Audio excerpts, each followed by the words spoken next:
In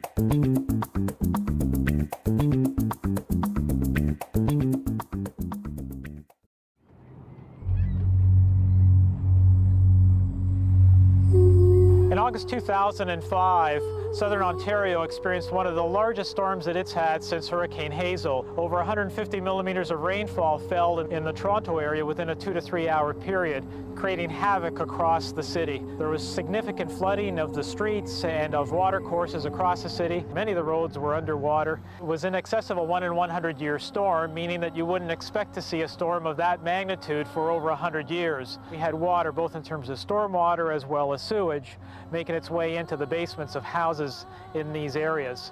It was horrible. Definitely, I pray to God not to get again. I got finished basement complete with the wall, with everything. It was 2.5 feet water inside.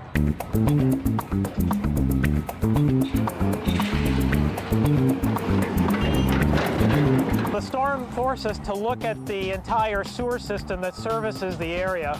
This area has a fairly unique topography. We're dealing with a series of soup bowls, if you will, where at the bottom of the soup bowl you have houses. When the storm sewer system is overloaded and it overflows, that water during those intense rainstorms begins to pond in the low points. And what you end up seeing is flooding.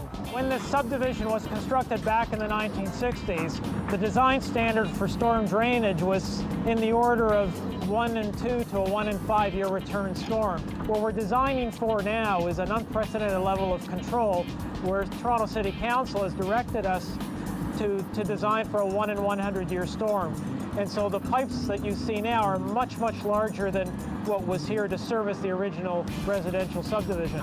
It's unprecedented because this is a completely built-up residential neighborhood, and to shoehorn in a fix to provide that higher level of protection is presented some real challenges for us. What we also found is that many of the houses had some problems of their own. In most cases, the roof area was connected to the sewer system by virtue of having their downspouts connected.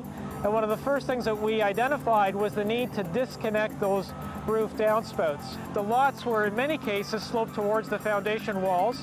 So not a problem for a minor storm, but under a major storm like that August 2005, water will make its way into the basement through window wells and cracks in the foundation walls. It's not just about building storm sewers, because they never seem to be large enough. It's sort of like building highways.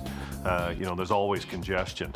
It's about managing the whole process of the watershed and the water flow, both before it gets into the pipe and at the end of the pipe. And that's allowing us to respond to these challenges, which seem to be connected with climate change, are hugely expensive, and to respond to them in a systemic, smart way that's actually working.